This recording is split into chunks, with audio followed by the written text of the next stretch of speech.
Hello everyone. My name is Rôvi Vrusamâivisic.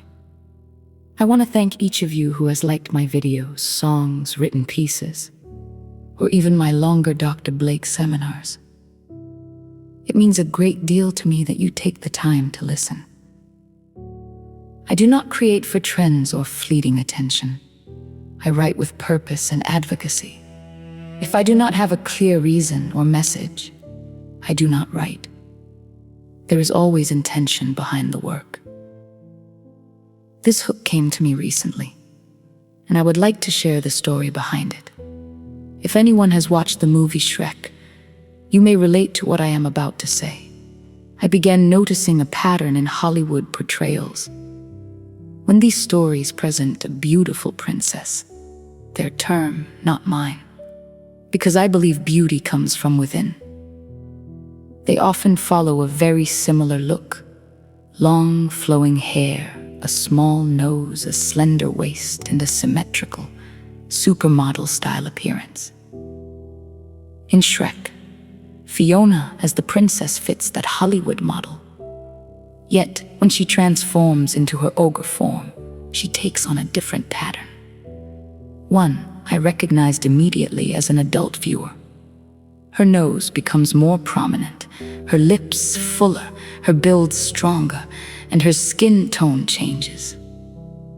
The Wicked Witch of the West follows a similar exaggerated style: darker skin tones, a large nose, and features that fall outside the narrow standard. These are simply examples. The pattern appears across many stories. As a songwriter, I see a deeper message. When I look in the mirror, I notice similarities to Fiona in her ogre form. My nose, my lips, when I smile, my eyes. If I were covered in green from head to toe with a thicker waistline, the resemblance would be striking. This realization helped me reflect. Beauty, to me, lives on the inside, yet society often pressures people to fit one narrow ideal. In today's world, in 2026, this continues on social media and in daily life. Proud parents post pictures of their children or celebrate birthdays and milestones.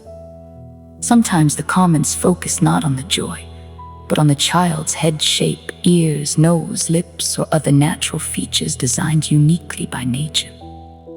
In workplaces, promotions or opportunities can sometimes be influenced by appearance, hair texture, eye shape, skin tone, or other traits. People with unique hair that grows naturally across the body, or distinctive eyes and noses shaped by ancestral environments, carry nature's intentional design. Nature does not make mistakes. So what is the central point? When individuals criticize another person's natural features, the nose, lips, ears, height, build, hair, or smile, they are not simply addressing that individual. They are directing criticism toward nature's artwork itself, essentially saying that the design is insufficient. That is a bold and dangerous stance, because nature and karma walk together as close colleagues. Let that settle for a moment. I share this from personal experience. As a child in school, I was called lips by another African American girl. My age because of the size of my lips. It hurt deeply, especially coming from someone of the same background. As a child, after being called lips, I went home in tears seeking comfort. The foster family I was with at the time was dismissive and offered no support. With nowhere else to turn, I internalized the pain and tried to solve it on my own. I stood in front of the mirror and began training my smile so my lips would appear thinner. Over time, the muscles adapted. It was not until I became an adult and began my therapy journey of self-love and acceptance that I consciously retrained my lips to rest in their natural position. Today, when I smile, my lips appear full and prominent, no longer compressed or thinned as they once were. Those larger lips serve a purpose. They help cover my larger teeth, part of my genetic design. It is interesting to note that the African-American girl who nicknamed me Lips actually had thin lips herself. As a kid, I did not pick up on the deeper meaning behind her comment. But as an adult, I now understand it may have stemmed from the environment she was raised in. One where certain physical features were often mocked or ranked even within her own ethnicity. For example, a smaller nose or other Eurocentric traits were sometimes seen as better. In other words, it reflected a form of internalized self-hate that I've witnessed many times, people making fun of others in their own community for the very features that outsiders have historically mocked. This is not unique to any one group. Similar patterns of intra-ethnic colorism or feature-based teasing appear across many cultures worldwide. That, however, is a whole other topic. One I have already addressed in depth during a seminar, so I will not dive further into it here. Earlier, in band class, I told my band director, a Caucasian man, that I was interested in playing the French horn. He sarcastically responded without hesitation that I could not, as my lips were too big. Those words stayed with me. I mention these moments not to single out any group, but to show how these experiences cross backgrounds. I have faced racial discrimination that forced me to relocate and change my identity for safety, leading to lasting racial trauma. Yet this message is not limited to one ethnicity. Caucasian individuals and people from many cultures experience similar judgments about beards, hair texture, body shape, and more. Men with natural beards, beautiful manes grown for cultural, personal, or natural reasons, are sometimes called scruffy and pressured to maintain a smooth appearance. Curly or afro-textured hair across cultures has been subject to pressure to change for acceptance. I have learned that many people carry similar stories. Some have altered their smiles, postures, or expressions to cope. No child should feel they must reshape themselves to avoid ridicule. This is why I create these songs and spoken pieces come from a personal place of healing. I want others to know they are not alone and that their natural design holds value. When we insult someone's features, we challenge nature's creativity. The next time criticism arises about ears, noses, lips, beards, or any trait, remember, these are expressions of nature's artwork. And that is where the hook lives. When people insult another person's natural appearance, they are not merely attacking the individual, they are insulting nature herself. They are saying, in effect, that nature's artwork is not good enough.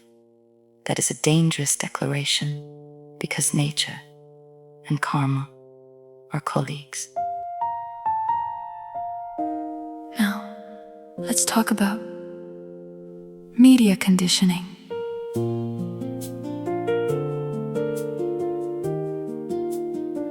Watch those fairy tale movies.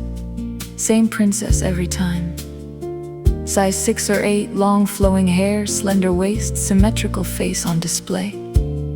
They call her beautiful, perfect, the ideal in every way. But where is the everyday woman? The real mom look? Where is the broad natural nose shaped by ancestors, strong and proud? The natural afro hair reaching high, dark skin glowing in the sun? A little person standing tall in her own right, or someone extremely tall, one of nature's designs? Where is the princess with a cleft lip, vitiligo patches shining like art, gap-toothed smile, or eyes that look in different directions, nature's compass pointing its own way? Large ears, overbite, underbite, faces with asymmetry's grace, conjoined twins, unique features, real beauty the world contains. They train children early. Perfection means one narrow frame, a single template repeated until it becomes the rule. A model of beauty that leaves most of humanity outside the frame. Now, let's talk about media conditioning. These cartoons and movies plant the standard deep inside the mind. One model of beauty leaving most of the world behind. They never show the everyday truth that nature freely creates. Diverse bodies, unique features, the beauty that resonates. Now, let's talk about the thesis.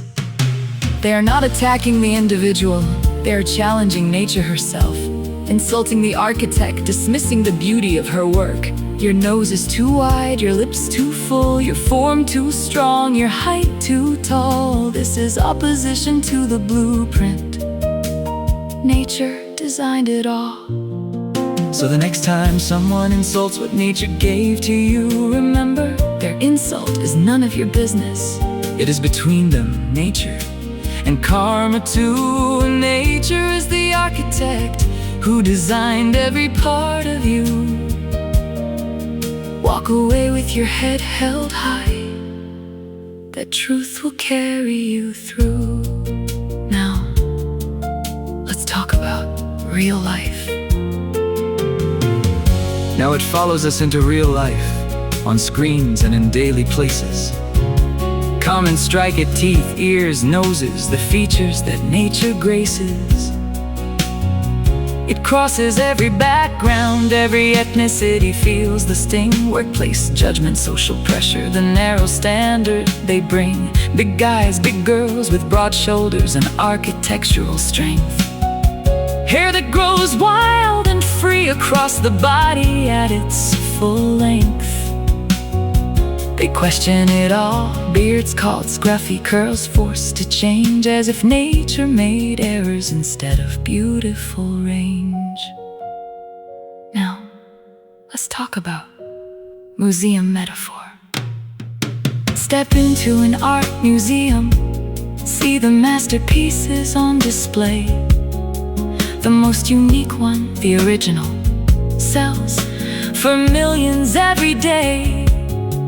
Not all the statues or paintings look exactly the same. If they did, who would visit? The wonder would fade away. Nature is the greatest artist. Every tree bears its own imprint. Every flower blooms differently. That is where true beauty is found within. People are no different, unique by deliberate design. Nature does not make mistakes. Every feature is divine.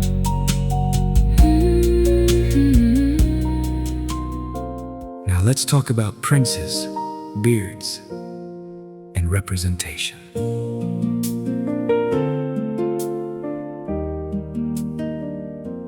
Where is the prince with a full, beautiful mane, grown with pride and grace?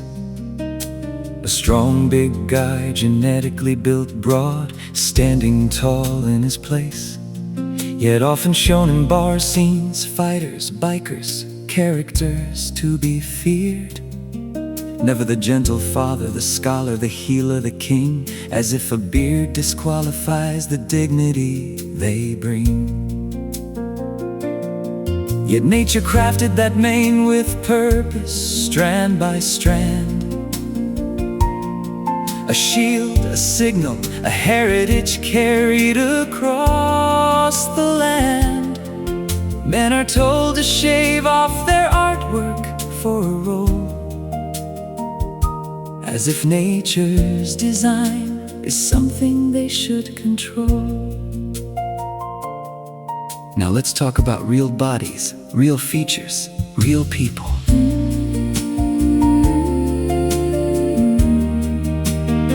Where is the princess with natural A-cups, organic baby bottles that fed life? Now resting, grown wise. Where is the mother whose body tells the story of birth? Not sculpted by fantasy, but shaped by the weight of earth. Where are the eyes that look in different directions? Nature's own compass. Faces with asymmetry's grace, features that trace a person's story in their face. Hollywood is not the villain, they give the people what they demand. If we rise together and ask for real bodies, real faces, real truth across the land, producers would follow, artists would draw, and the screens would finally reflect the beauty we saw. Now, let's talk about psychological truth. Sometimes those insults reveal more about the speaker than you, a deflection from their own lacks or envy of what nature gave you. Your uniqueness is a masterpiece crafted with care and intention. Stand firm in your design. Let the old patterns break. Now, let's talk about the return. They are not attacking you. They are challenging nature herself, dismissing the brushstrokes, attempting to place her work on the shelf. Yet nature continues creating Freely and true, and karma holds the record, returning what is due. So the next time someone insults what nature gave to you, remember, their insult is none of your business. It is between them, nature, And karma too.